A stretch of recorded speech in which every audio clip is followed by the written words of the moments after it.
we know that this is going on for another 2 days. That was announced last night.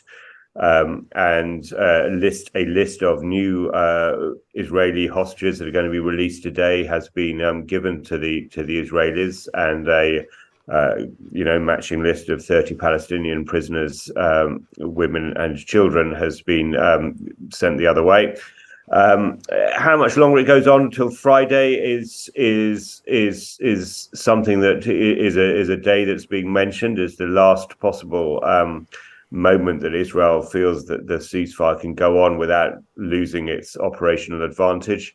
Of course, 10 days was a possible outline in the initial deal, that it could go on that long, which would take it to, I think I'm right in saying, Monday of next week.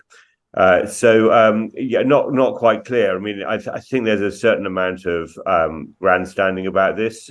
Israel doesn't like to be seen to giving way under pressure to America, and is certainly getting pressure from America to extend the ceasefire deal. But of course, those images of hostages being released are incredibly powerful, and it's going to be very hard for them to say, to the Israeli government to say to the relatives of the hostages who are still with Hamas, we could have done this for your people too, but we chose not to. I think you're exactly right about those images, and the hope that those images contains.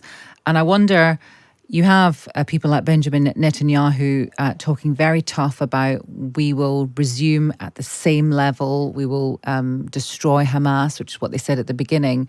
At the same time, I wonder how public opinion in Israel is shifting, if at all, in terms of resuming everything at the same level. Yeah, the one thing public opinion has never really been asked and doesn't really want to address. I mean, public opinions are as divided as anything else. They don't want to see this as a payoff, and yet it clearly is. The more aggressively you pursue the invasion of Gaza, the greater chance is that hostages are not going to come out or may be killed, or may just simply be held for longer. If you ask most people here, there's been considerable support for the attack on Gaza.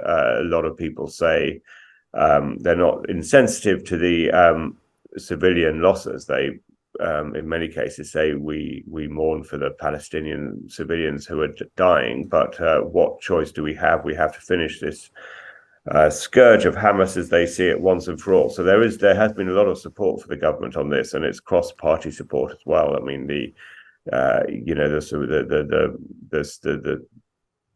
parties seen as centrist and left in the Israeli political spectrum have been fully supportive of joining the war cabinet. That trade-off between the hostage releases and the war continuing is not one people are trying to one that people are trying to avoid, I think.